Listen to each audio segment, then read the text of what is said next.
사실은 제 욕심입니다. 제가 요한복음을 또 설교하고 싶은 마음에 더 깊이 묵상하고 더 적용을 잘 해야 되겠다, 그런 생각이 들었습니다. 오늘은 축복의 씨앗, 그래서 앞에 현수막처럼 축복의 씨앗이 잘 심겨져서 꽃이 피고 열매가 맺고 그런 삶이 되면 되지 않을까, 그런 삶이 바로 우리의 삶이 되어야 되지 않는가라는 생각을 가지게 되었습니다. 오늘은 표적인가 믿음인가 주제로 말씀을 나누고자 합니다. 표적인가 믿음인가? 나는 믿음을 따라 살아가는가, 표적을 따라 살아가는 사람인가? 너무너무 오래전부터 지도에 왔고 교제에 왔던 제자 중에 한 청년이 있습니다. 그는 늘 마음에 내가 목사가 되어야 하는가, 목사의 길을 갈까, 신학을 해야 될까라고 하는 늘 그런 궁금증 안에 있었습니다. 그러다가 하나님께 기도하면 마음 안에 목회해야 되겠다. 그러나 또 삶이 좋고 생활이 좋고 어울림이 좋고 그러다 보니까 또 한 해 늦춰지고 한 해 늦춰지고 늘 그런 고민 가운데 있다가 군에 갔습니다. 그리고 군에서 하나님께 이렇게 기도합니다. 하나님, 표적을 좀 보여주십시오. 하나님, 내가 좀 신비로운 표적을 좀 보여주시면, 그래서 그 표적을 보고 제가 하나님께서 내게 주시는 사인인 줄 알고 제가 신학을 하겠습니다. 그리고 기도하고 눈을 딱 떴습니다. 저 멀리 무지개가 떠 있는 겁니다. 근데 무지개가 쌍무지개가 떠 있는 겁니다. 충격에 빠지겠다는 겁니다. 쌍무지개가 떴다라는 것은 분명히 하나님께서 내게 주시는 약속이구나, 이렇게 생각하고 신학을 하기로 시작했습니다. 그렇게 마음먹은 지가 벌써 12년이 지났습니다. 아직도 그 고민 가운데 있습니다. 아직도 신학은 졸업했지만, 신대원까지 졸업했지만 목사가 되어야 되는가, 아직도 직장생활하면서 고민하고 있습니다. 표적을 믿고 살아간다는 것은 이렇게 위험하다라는 것을 말씀을 드리는 겁니다. 표적이 신앙일 수도 있지만 신앙이 아니라 감정일 수도 있습니다. 표적을 믿고 살아가는 것은 이렇게 항상 불안전합니다. 전에 말씀을 드렸던 이야기 한 번 더 하려고 합니다. 한 10여 년 정도 된 것 같습니다. 부산에서 사역을 정리하고 이제 성남에 올라왔습니다. 성남에 이제 상경하여 성남 쪽에서 이제 사역을 시작할 때였었는데, 사역했던 곳은 원도심 쪽이었습니다. 주거도 항상 불안전하고 주거도 좀 문제가 있지만 주차 문제는 항상 심각했습니다. 여러분, 성남에서 살아보신 분 계십니까? 구성남을 말하는 겁니다. 저 판교나 웃고 있는 분들은 성남에 살아보신 분들입니다. 심각합니다. 주차 문제는 항상 머리가 아픕니다. 그런데 또 단속은 얼마나 좀 많이 하는지 모릅니다. 제가 아마 1년에 수십만 원씩 이 시청에 제가 기부를 했던 것 같습니다. 기부한 게 아니라 또 돈을 뺏긴 거죠. 기부가 아니고요. 주차 단속 때문에 때로는 레카가 와가지고 끌고 가버리기도 하고, 아침에 새벽기도 가려고 나와 있으면 차가 없습니다. 이미 레카가 끌고 가버렸습니다. 동네가요, 새벽에도 신고합니다. 동네 사람들이. 그런 동네에 살았었습니다. 어느 날 그래도 감사한 것은 제가 살고 있는 집 바로 뒤쪽에 경로당이 있었는데 경로당이 좀 넓었습니다. 그리고 그 경로당 1층에 주차장이 있었는데 임의로 그 주차장을 돈을 받고 운영을 했던 겁니다. 사람이 못됐죠. 어떻게 못됐느냐면요, 내가 주차를 못하면 다른 사람 주차하는 것이 좋아 보여요, 별로 안 좋아 보여요? 경험해 보셨죠? 예, 다른 사람이 잘 되는 게 꼴이 보기 싫은가 봐요. 그래서 다른 사람 한 10여 대 주차한 것이 얼마나 꼴이 보기 싫었으면 신고해 버렸습니다. 누가. 그래서 임의적으로 주차장을 운영하는 건 불법이다. 그래서 그 주차장이 폐쇄가 돼 버렸습니다. 그럼 저 주차를 어디 해야 됩니까? 또 주차장이 없으니까 길거리에다 주차하고 이런 일이 생기지 않습니까? 하나님께 기도했습니다. 하나님, 이제 주차장이 또 없습니다. 오늘 당장 이제 주차장 폐쇄되어 가지고 이제 주차할 데가 없는데 저녁에 사역을 마치고 집에 돌아오면 제가 어디 주차해야 됩니까? 아침에 출근하면서 제 마음에 그런 불편함이 생겼던 겁니다. 하나님께 기도하면서 넋두리죠. 하나님께 하소연 하듯이, 하나님, 이게 뭡니까? 제가 사역하기 위해서 올라왔는데 집은 그렇다 치도 주차할 데도 없는 이런 동네에 제가 살고 있습니다. 하나님, 어떻게 해야 됩니까? 이제 그런 마음이 들었습니다. 점심을 먹고 오후에 사역하고 있는데 전화가 하나 울립니다. 그러니까 031이라는 거 보니까는 이 경기도 지역입니다. 전화를 딱 받는데 전화에서 하는 이야기가 성남시 시설관리공단입니다 그러더라고요. 시설관리공단? 그 저하고 연결고리가 아무것도 없는 겁니다. 뭐 상 준다라는 것도 아니고, 경찰서 그러면 제가 청소년 사역하고 있으니까 청소년들 또 감옥 잡혔으니까 빨리 와서 뭐 기도해달라 뭐 그럴 수도 있는데, 경찰서도 아니고, 아니 도대체 어딜까, 왜 나한테 전화했을까? 시설관리공단에서 이렇게 저에게 이야기합니다. 그 6, 7개월 뭐 한 전에였던 것 같은데, 그 신청했던 내 집 앞 주차장 자리가 비었습니다. 접수하러 오세요. 놀랍지 않습니까? 오늘 아침에 주차장 폐쇄되었는데, 그건 제 집에서 바로 뒤이니까 조금 걸어가야 되거든요. 근데 내 집 앞 주차장이요, 골목 길에 있는 거 아닙니까? 길에. 근데 그게 길이 멀면 한 100m 저 멀리 떨어져 있을 수도 있는 거거든요. 놀랍습니다. 내 집 앞 주차장이요, 진짜 내 집 앞이었습니다. 바로 앞에 주차 자리 비었으니까 이제 TO 생겼으니까 등록하면 된다라고 했습니다. 여러분, 이게 표적과 같은 것이고 기적과 같은 일입니다. 우리가 하나님께 기도하면, 저는 지금도 여전히 하나님은 여러분의 기도, 우리의 기도에 하나님 응답해 주시는 줄 믿습니다. 여러분, 하나님께 기도하십시오. 필요한 것을 구하시고 하나님의 은혜를 구하십시오. 건강의 문제 있으면 건강을 구하시고, 경제적인 문제로 인하여서, 사업의 문제로 인하 하나님께 도움을 필요하다면 그렇게 구하고 살아가는 것은 잘못된 것이 아닙니다. 어쩌면 오늘 이 시간에 우리가 예배드리기 위하여 나온 여러분들 가운데도 정말 중요한 기도 제목이 있지 않겠습니까? 무엇인가 하나님께서 해결해 주었으면 하는 문제들이 있을 거라는 것입니다. 성경을 보면 성경은 참 놀랍습니다. 예수님께서 산상수훈처럼 설교했던 장면들도 많이 있지만, 사실은 설교했던, 말씀을 전했던 장면보다 대부분의 이야기는 예수님께서 기적을 드러내셨던 장면입니다. 예를 들어서 예수님께서 병을 고치셨습니다. 뭐 나병 환자를 고치십니다. 문둥병자죠. 안전병기를 고치십니다. 앞을 보지 못하는 맹인을 고치십니다. 열병 환자를 고치십니다. 중풍병자를 고치십니다. 예수님께서 귀신 들린 자를 고치십니다. 여러분, 그렇게 사람을 고치는 것뿐만 아니라 이게 예수님의 사역이 한 70% 된다 그래요. 그리고 또 대부분은 예수님께서 거친 파도를 잠잠하게 하십니다.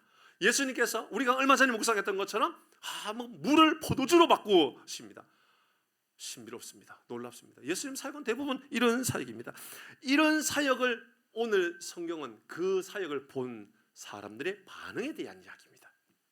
그런 신비롭고 놀라운 것을 본 사람들의 반응이 어떠했습니까? 오늘 23절의 말씀을 보도록 하십시다. 오늘 23절입니다. 같이 읽습니다. 띄워주시고요. 시작.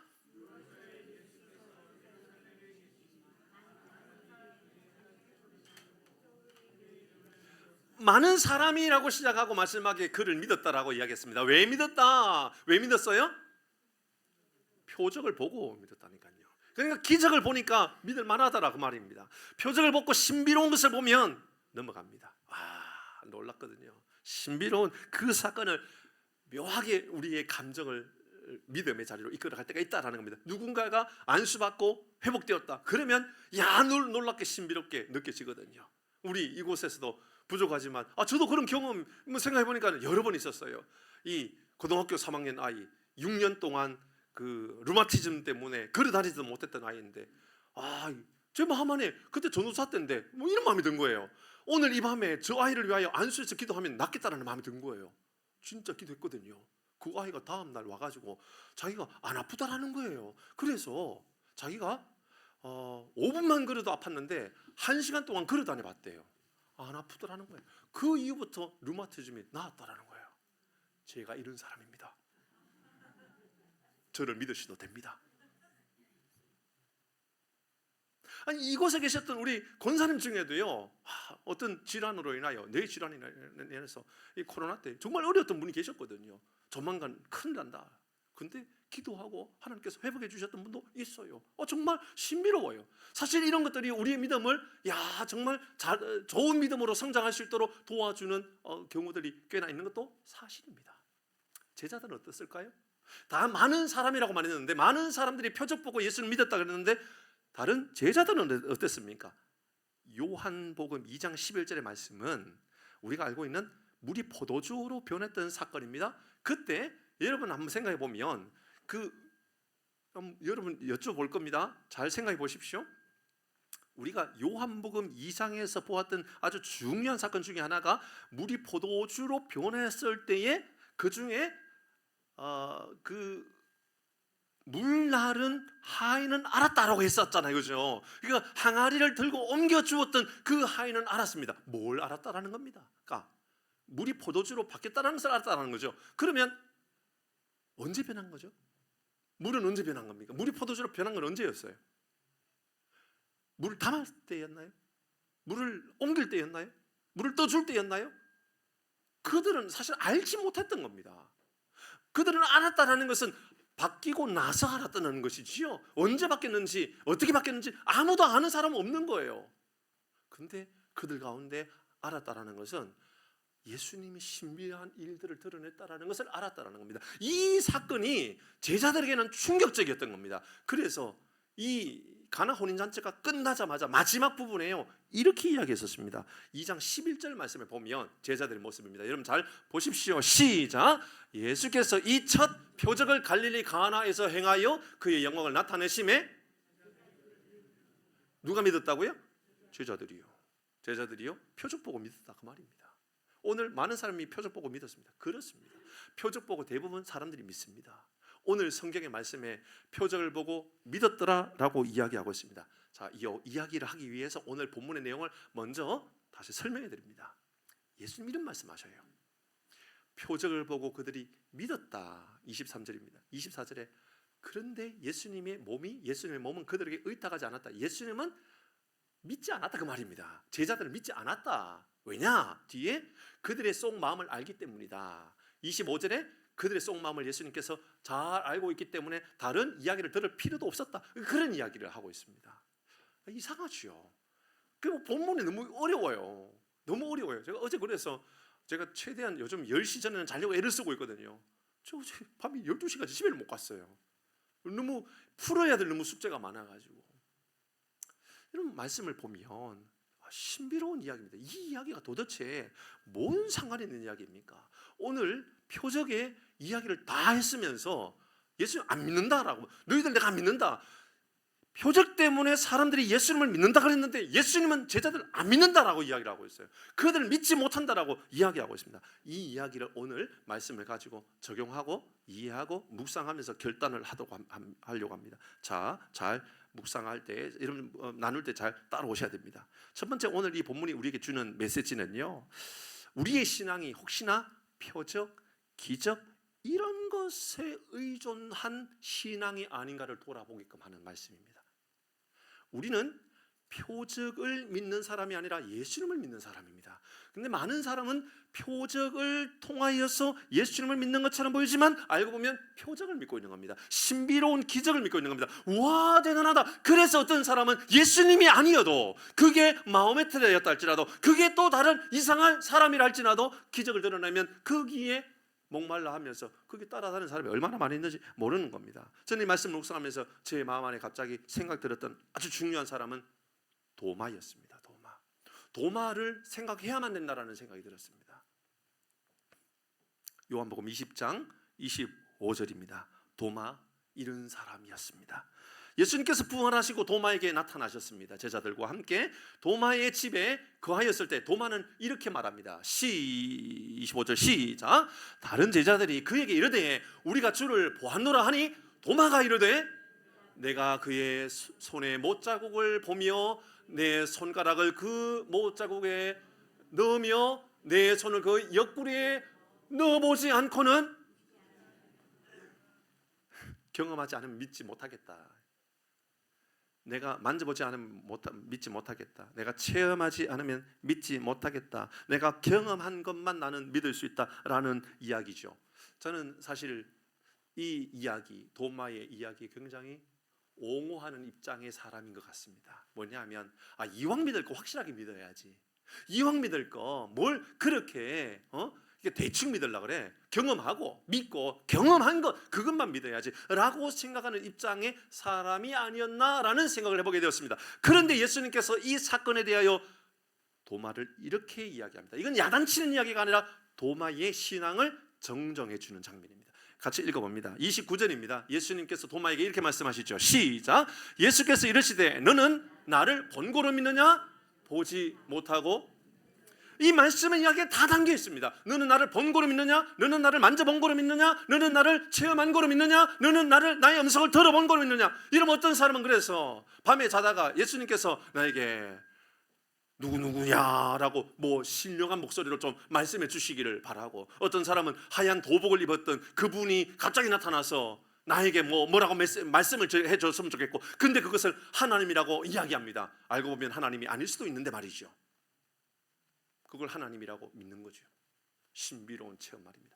왜 우리가 이 장면을 이야기해야 되느냐면, 이 도마의 이야기는 굉장히 합리적인 이야기입니다. 도마의 이야기는 굉장히 어려운 이야기입니다. 왜냐하면 여러분 생각해 보십시다. 2000여 년 전에 예수님께서 죽었다가 사흘 만에 살아나셨습니다. 죽었다가 살아났습니다. 여러분, 죽었다가 살아났다라고 하는 것이 상식적입니까? 비상식적인 겁니까? 여러분, 그게 이해가 되는 겁니까? 아니, 여러분, 죽었다가 다시 살아나요. 그건 믿을 수 있는 이야기가 아닙니다. 이해할 수 있는 이야기가 아닙니다. 그러니까 도마는 나 알고 싶다고, 그거 체험하고 싶다고, 그거 나 만져보고 싶다고 그렇게 이야기한 겁니다.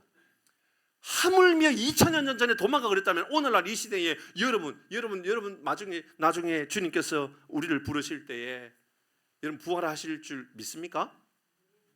다시요. 이 대답이 제대로 된 대답을 하셔야 돼요. 여러분 나중에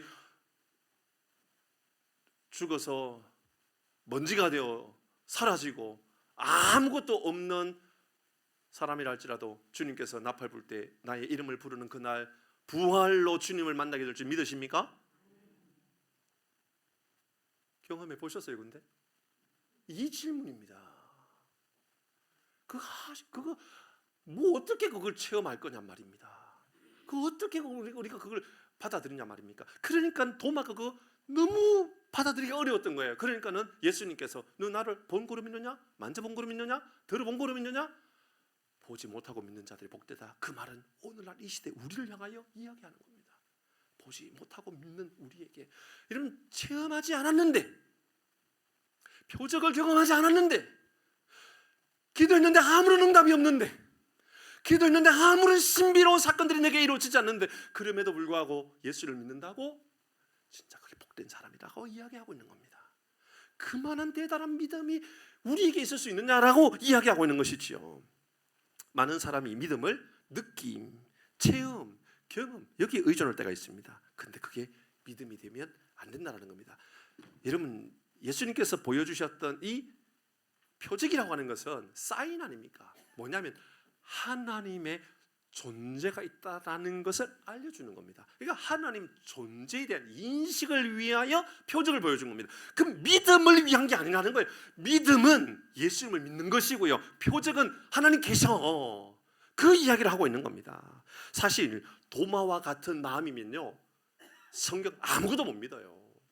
도마와 같은 생각을 가지고 있으면요 여러분 얼마나 성경이 허구가 되는지 한번 들어보십시오. 어떤 이는 예수님이 무리를 걸었다 못 믿어요. 여러분 예수님께서 무리를 걸으셨다는 걸 믿으십니까? 목사들 중에도 못 믿는 사람도 있다니까요. 저 독일에 많은 신학자들 중에요 안 믿는 사람이 있다니까요. 그러니까는 뭐라고 이야기하느냐면, 저 노을 질 때에 붉은 노을이 탁 지면 예수님께서 물 옆에 뚝방길을 걸어가는데 그 뚝방길에 예수님의 그림자가 비춰지는 거예요. 그 모습이 꼭 예수님 무리를 걷는 것처럼 보여졌다, 이렇게 생각을 해요. 예수님께서 성경에 뚝방길 걸었다 그랬어요? 무리를 걸었다 그랬어요? 그러니까 안 믿는 거잖아요. 그러면 목사도 안 믿는 거예요. 그러면 그건 그 사건을 생각해 본다면 물이 포도주로 됐다, 안 믿는다니까요. 못 믿게 된다니까요. 근데 우리가 죽었다가 다시 살아난다고요? 그 표적을 믿는다라는 것은 이런 겁니다. 아무것도 못 믿어요, 성경을요. 그런 경우가 진짜 많습니다.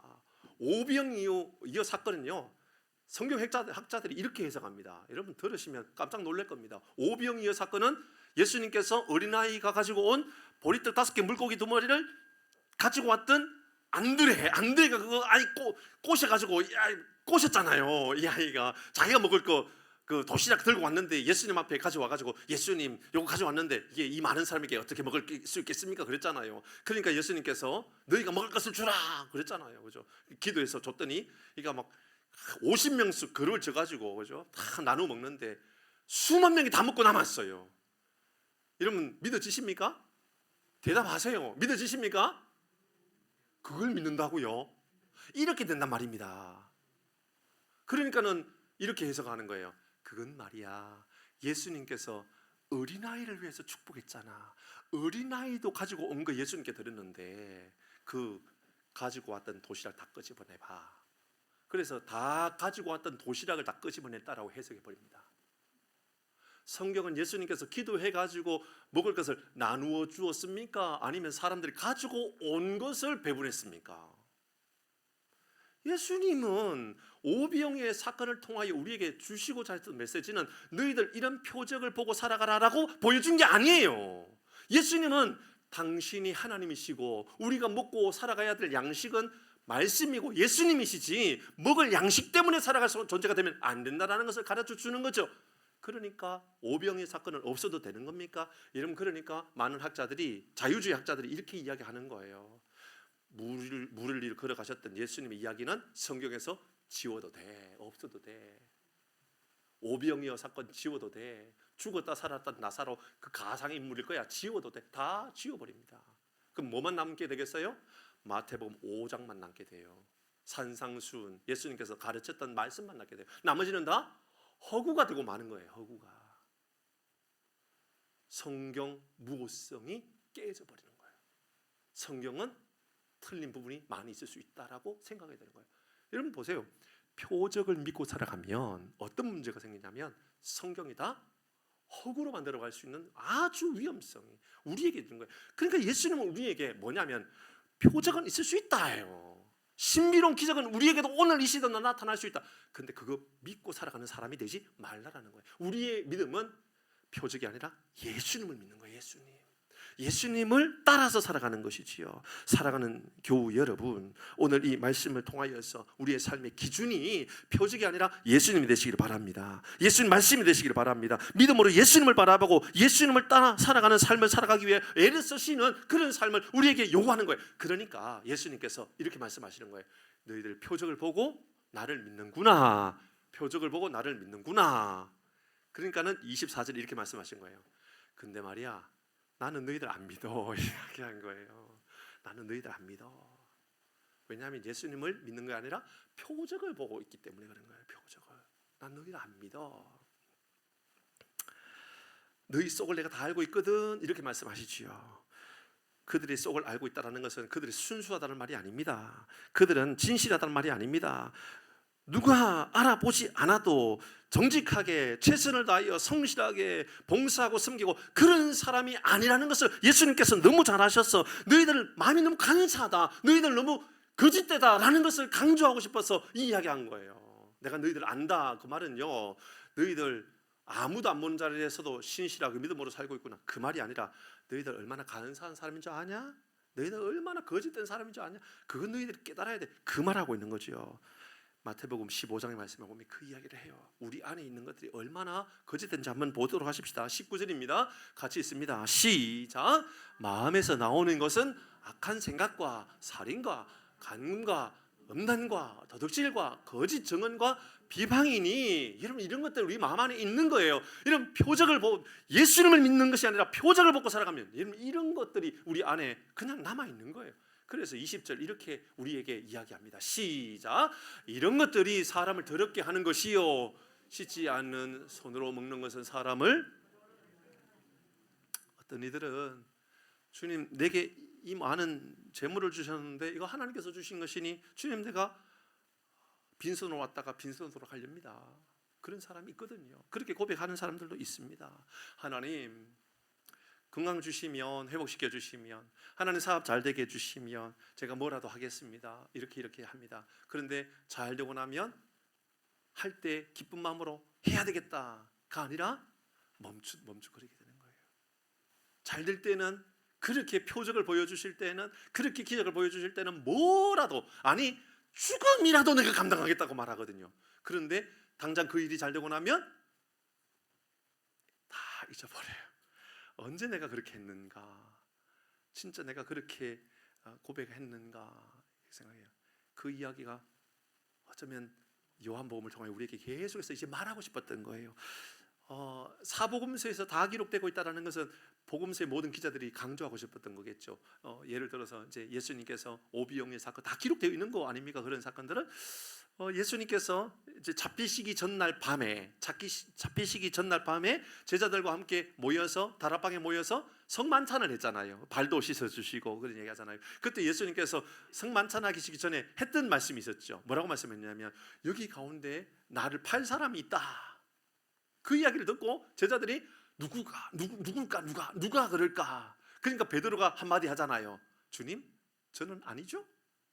저는 절대로 그런 사람이 아니죠. 왜냐하면 저는 주는 그리스도시요 살아계신 하나님의 신앙 고백도 했고 제일 이름도 아주 특별하게 반석이라는 이름도 받았고, 그러니까는 베드로는 절대로 나는 부인 안 할 사람이라고. 왜냐하면 베드로는요 예수님의 표적을 흉내냈던 사람이요. 예수님이 무리를 걸었던 것을 예수님 보시고 베드로는요 물이 뛰어내려가 가지고 예수님처럼 무리를 걸었던 사람 베드로입니다. 표적을 경험했던 사람, 이만한 사람이 어디 있어요? 근데 베드로가 뭐라고 고백하는지 한번 들어볼까요? 예수님 잡히시기 전날 밤에 성만찬 때 예수님께 했던 고백입니다. 마태복음 26장 35절입니다. 같이 읽습니다. 시작. 베드로가 이르되 내가 주와 함께 죽을지언정 주를 부인하지 않겠나이다 하고 모든 제자도 그와 같이 말하니라. 와, 뭐라고 말합니까? 내가 주와 함께 죽을지언정. 뭐냐면 내 목숨 주님을 위하여, 그 말입니다. 오직 주님을 위해서라면 이제 내 목숨도 아끼지 않겠습니다. 주를 위하여 절대로 나는 주님 부인하지 않습니다. 그런데 이렇게 말했는데 제일 먼저 부인한 사람이 누구예요? 베드로예요. 제일 먼저 부인해요. 어떻게 부인하죠? 한 여자 소녀, 꼬마 아이의 소녀가 베드로를 바라보면서 저도 예수님과 한 패거리입니다. 베드로가 하는 말이 뭐라고 화를 내면서 내가 뭔 예수님과 함께 있었다고 그러냐고 막 저주하면서 절대로 나는 그런 사람이 아니라고, 예수님은 모르는 사람이라고 계속 이야기합니다. 예수님께서 이야기했잖아요.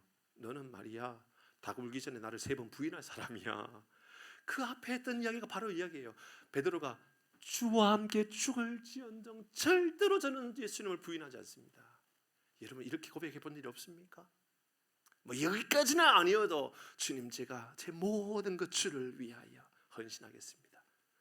하나님 응답해 주시면, 취업시켜 주시면, 결혼시켜 주시면, 사업이 잘 되게 하시면, 내 건강을 낫게 해주시면 주님 내가 아깝게 뭘까요? 이렇게 합니다. 그래서 저 한 사람 더 보고 싶었습니다. 누구냐면 요한은 어땠을까요? 요한. 이 이야기는 좀 구체적으로 많이 하고 싶은데 많이 할 필요는 없을 것 같아요. 왜냐하면 이미 전에도 이야기를 비슷하게 했기 때문에 그래요. 요한은 이렇게 스스로 창피한 이야기, 예수님 앞에 부끄러운 이야기를 했던 일이 있었을까요? 없었을까요?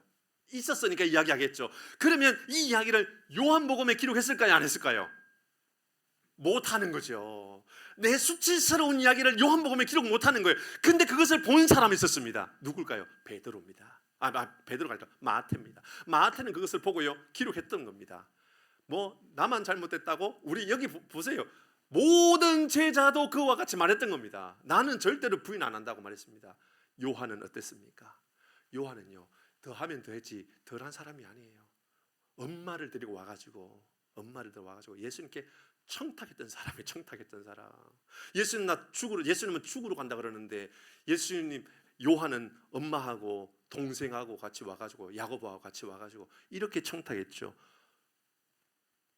요한복음은 기록되지 않았어요. 마태복음에 기록되었어요. 마태는 그것을 보고 이렇게 기록합니다. 20장 20절 21절 읽어봅니다. 시작. 그때의 세베대의 아들의 어머니, 그가 요한입니다. 시작. 그 아들들을 데리고 예수께 와서 절하며 무엇을 구합니다? 요한과 야고보가 구합니다. 어떻게 구하느냐? 21절 시작.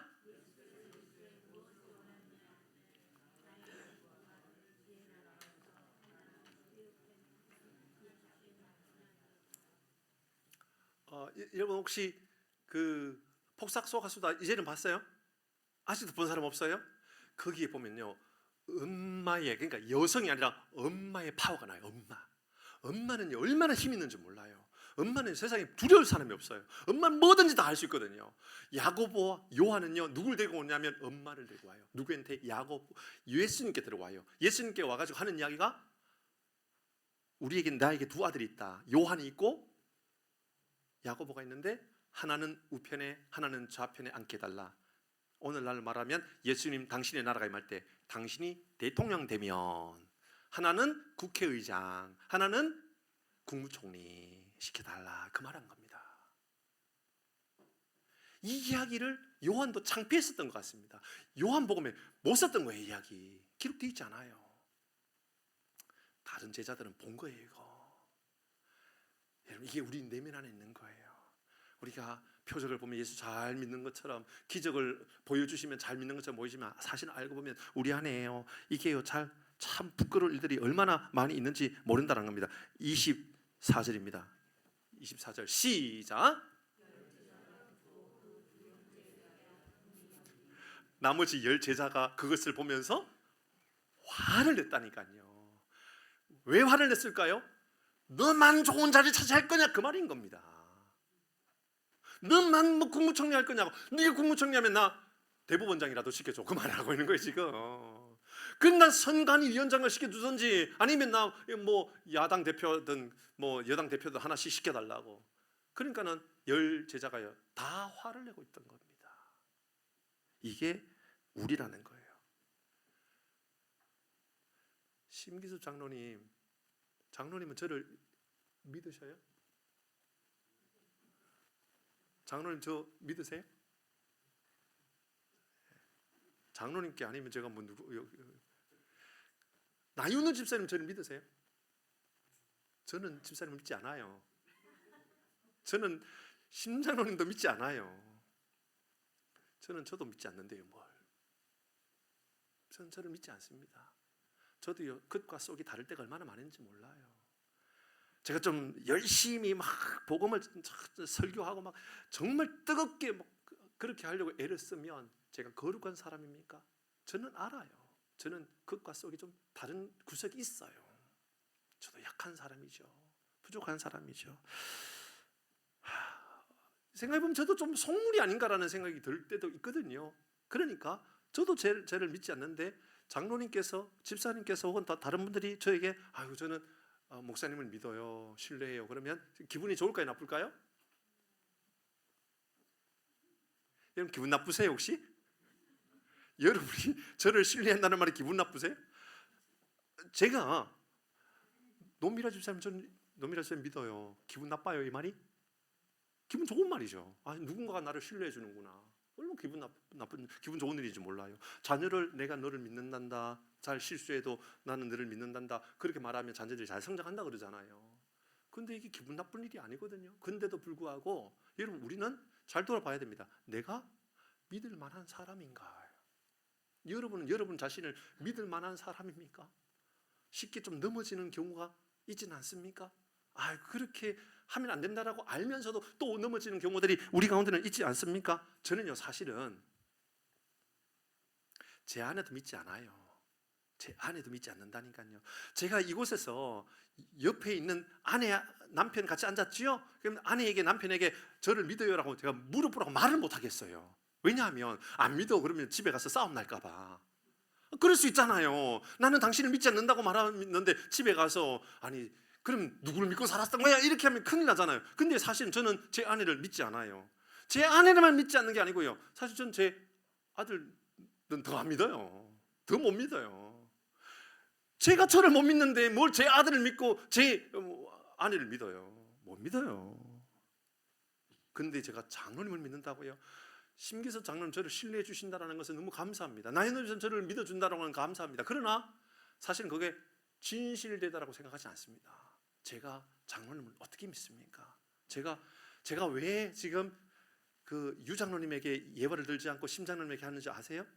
일부 예배 때 유 장로님 너무 예화를 제가 많이 썼어요. 일부 예배 때 장로님 저 안 믿습니다, 장로님 저 못 믿습니다라고 너무 많이 얘기했기 때문에 2부까지도 그렇게 할 수가 없어서 하는 거예요. 그냥 잘 생각해 보면 우리는 이런 사람이에요. 겉으로는 신실해 보이고 뭐 믿는 것처럼 보이고 예수 잘 믿는 것처럼 보이지만 알고 보면 우리 안에 그렇게 대단한 그런 믿음을 보여줄 만한 그런 구석이 없는 게 우리가 아닌가 저는 생각합니다. 여러분, 저는 우리 교회 집사님들, 장로님들, 권사님들 다 훌륭한 분들이라는 걸 제가 알고 있어요. 너무너무 좋은 분들이라는 걸 잘 알고 있어요. 그런데 말이죠, 그렇다 하여서 제가 믿어도 되는 사람은 아닌 겁니다. 그래서 믿어도 되는 사람은 아닌 거예요. 그래서 우리가 해야 될 것이 있다 그러면 사랑하는 거죠. 더 사랑하는 겁니다. 믿을 만한 사람이 못 되니까 더 사랑할 수밖에 없는 거예요.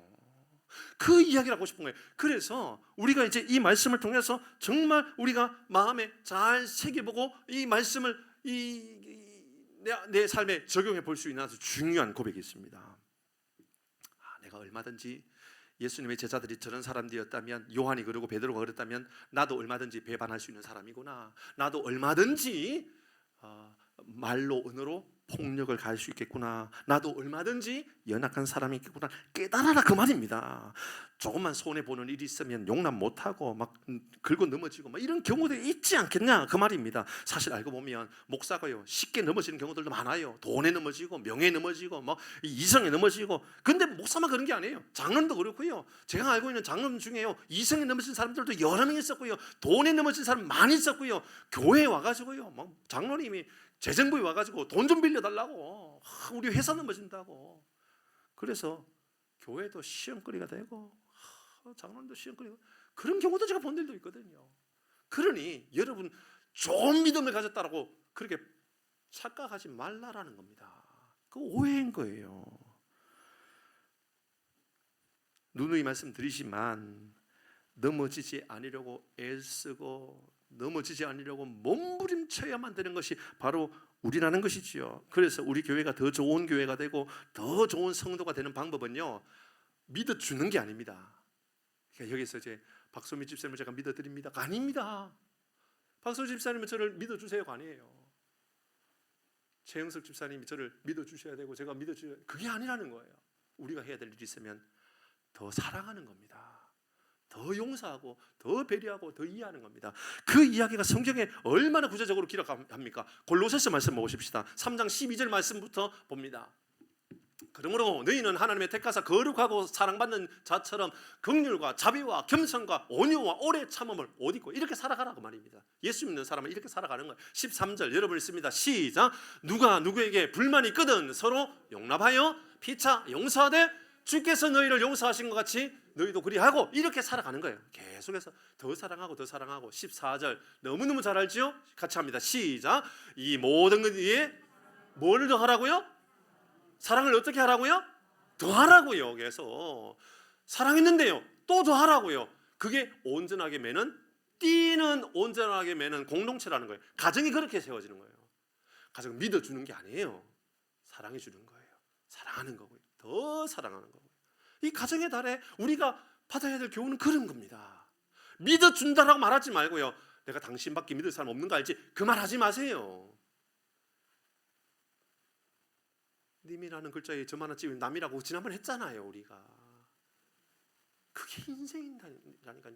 사랑하는 게 더 사랑하는 거예요. 15절 시작. 그리스도의 평강이 너의 마음을 주장하게 하라. 너희는 평강을 위하여 한 몸으로 부르심을 받았나니 너희는 또한 감사하는 자가 되라. 더 감사해라. 더 감사해라. 16절 시작.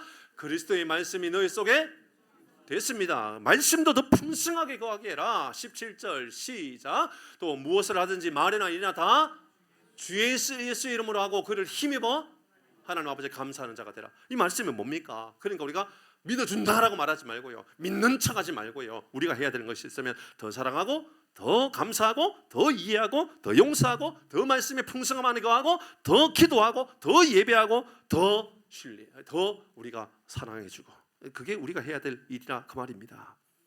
이 말씀을 하셨던 이유가 그러면 뭘까요? 이 말씀에서 저는 힌트를 얻었던 거예요. 오늘 이 말씀을 꼭 우리가 나눠야 되겠다.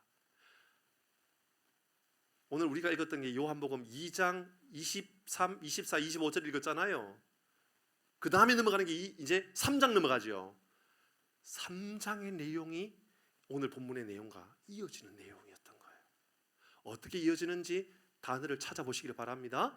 3장 1절입니다. 같이 읽습니다. 3장 1절 시작. 그런데 바리새인 중에 니고데모라 하는 사람이 있으니 유대인의 지도자라. 우리가 알고 있는 것처럼 2절에 가면 띄우진 않아요. 2절에 보면 밤에 니고데모가 예수님을 찾아와요. 달리 말하면 그도 표적을 보고 예수님을 믿게 됐던 사람이다, 그 말입니다. 예수님께서 그래서 니고데모한테 야, 너 거듭나야 돼. 그러니까는 니고데모가 그럼 우리가 엄마 뱃속에 다시 들어가야 됩니까? 이런 이야기했던 사람 니고데모 아닙니까? 그런데요, 왜 예수님께서 표적을 보고 다 믿는다고 그러는데 근데 나는 너희들 믿지 않는다라고 말한 이유가, 오늘 우리가 말씀을 묵상할 때는 우리는 믿음의 대상이 아니라 사랑하고 우리가 사랑하고 용서해야 될 우리 그런 관계에 있다라고 하는 것을 이해한다 그러면 3장에 넘어가면서 1절에서 왜 이야기를 했는지를 예측하게 하는 말씀이 나오죠. 그 단어가 뭘까요? 그런데라는 단어입니다. 그러니까는 니고데모 이야기를 한 이유는 2장의 이 이야기 때문이었다는 거예요. 달리 말하면 2장의 이야기를 했던 이야기는 니고데모가 밤에 찾아와서 대화했다 한 것을 알고 계시기 때문인 거예요.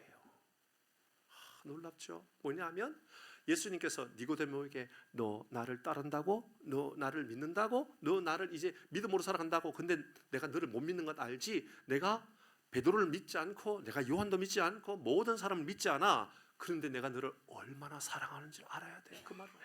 내가 너를 얼마나 사랑하는지. 여러분, 우리에게 필요한 것은 예수님을 향한 믿음입니다. 믿음. 예수님을 향한 신뢰입니다. 표적을 보면서 뭐 믿음 있는 것처럼 하지 말고 믿음의 삶을 살아가는 결단을 가지라, 그 말을 하고 있는 거예요.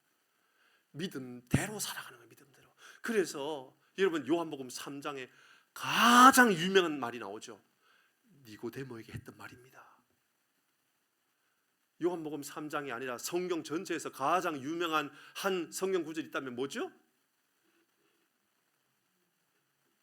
요한복음 3장 16절 15절 16절 같이 읽어봅니다. 시작.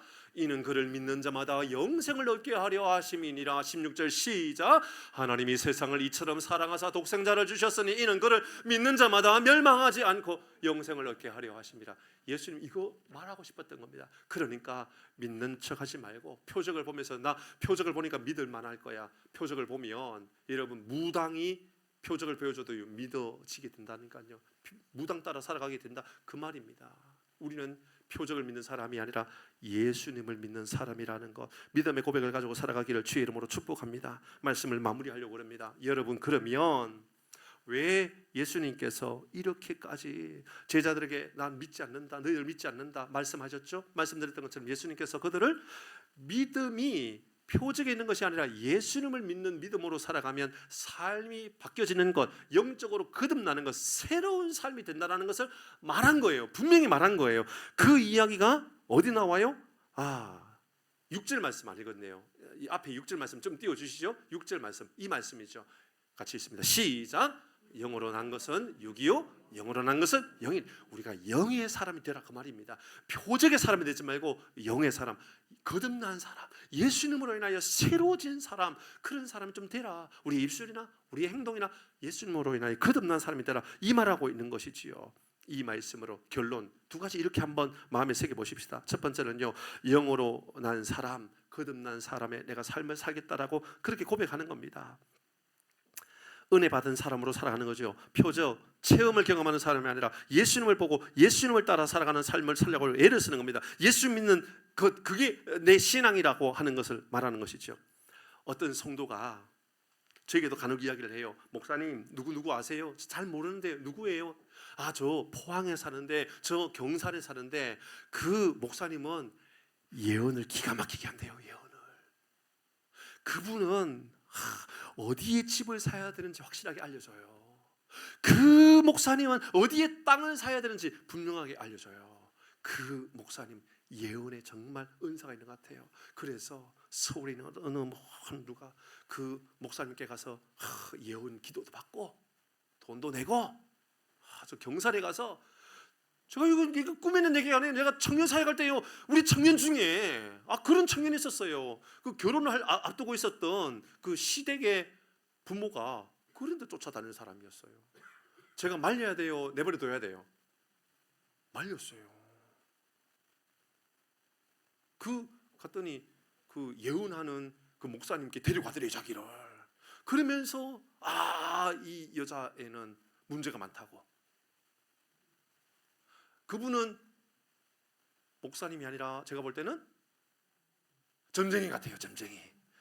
그래서 제가 점쟁이 따라가지 마라 그랬습니다. 결혼하든 하지 않든 그게 중요한 것이지, 더 사랑하고 사랑하지 않느냐, 그게 훨씬 더 중요하지, 점쟁이 말을 왜 믿고 있느냐, 그게 정말 중요한 것이거든요. 여러분 기억하십시오. 우리는 표적을 믿는 사람이 아니라 예수님을 믿는 사람이라는 것을 먼저 말하고 있죠. 또 한 가지 더 중요한 것이 있습니다. 이렇게 연약하고 이렇게 또 넘어지고 또 무너질 사람이라 할지라도 예수님은 끝까지 우리를 포기하지 않으신다라는 것을 알립니다. 우리를 신뢰하지 않는데요 라고 말했잖아요. 그러니까 예수님 포기하셨나요? 이러면 우리를 신뢰하지 않는다라는 것은 예수님께서 우리의 연약함을 안다 그 말입니다. 예수님께서 당신의 몸을 예수님께 의탁하지 않는다라고 하는 것은 우리가 얼마나 연약해서 나중에 요한도 배반하고 베드로도 배반하고 다 배반하는 거 예수님 너무너무 잘 알고 계셨던 거예요. 그러니까 예수님이 그들을 다 버리셨습니까? 포기하셨습니까? 멀리하셨습니까? 때로는요, 예수님께서 베드로한테 이렇게까지 말씀하셨어요. 이런 말을 제가 들으면 얼마나 기분 나쁠까 생각했어요. 예수님께서 사단아 물러가라 이야기했어요. 사단아 물러가라. 누구한테요? 제자한테. 만약에 제가 여러분에게 어느 날 옳은 소리 하지 않는다고, 믿음의 이야기 하지 않는다고, 올바른 믿음의 이야기 하지 않는다고 제가 어느 날 제가 장로님께 할 수도 없고 다른 장로님께 할 수도 없어요. 그래서 그냥 가상의 어느 모 장로님에게 이야기할게요. 그냥 제가 제 마음에 안 든다고 사단아 물러가라. 그 교회 좋은 교회일까요? 시험 드는 교회일까요? 근데 예수님은 그렇게 말씀하셨다니까요. 왜 그렇게 했을까요?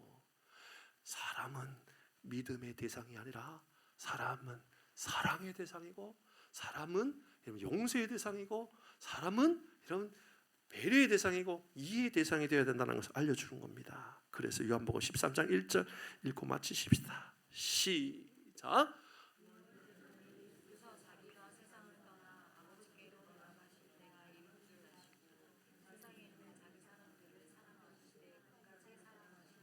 이렇게 요한복음 2장 23절, 24절, 25절에서 너희들 날 믿는다고 나는 너희들 절대로 믿지 않아 라고 시작했던 그 말씀이 이제 3장부터 마지막 요한복음 21장까지 철저하게 예수님께서 백성들을 사랑하고 배려하고 용서하고 이해하고 품어주시는 장면들을 마지막 장까지 이야기합니다.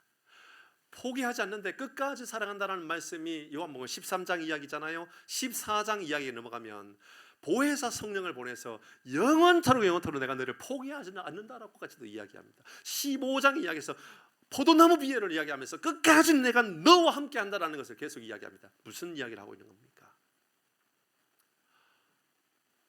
5월달 가정의 달이기도 하지만 우리는 전도 축제를 하고자 하는 달입니다. 5월 21일 이웃을 섬길 것이고 심장로님 회사의 직원들을 제가 가가지고 모시고 오려고 생각하고 있습니다. 다른 분들도 마찬가지입니다. 여러분 주변에 소무인 권사님은 경로당에 가시지 마세요. 아직까지 너무 젊어요. 근데 가가지고 전도는 한번 하셔야 될 것 같아요. 이번에 우리 삼계탕 한번 드시러 가자고. 한번 하죠. 모시고 오십시다. 어떻게 할까요? 끝까지 사랑하는 겁니다. 때로는 그들이 나에게 비아냥거리기도 하고 별로 좋은 이야기 하지 않아도 우리 믿어서 그런 게 아니에요. 그 사람은 예수는 우리를 믿어서 그렇게 사랑해 주신 게 아니라고요. 우리도 끝까지 사랑하여 영혼의 구원의 역사가 주님 부르시는 그날까지 이루어지는 놀라운 복이 있기를 주의 이름으로 축복합니다. 아멘. 우리 찬양하도록 하십시다. 주가 일하시네.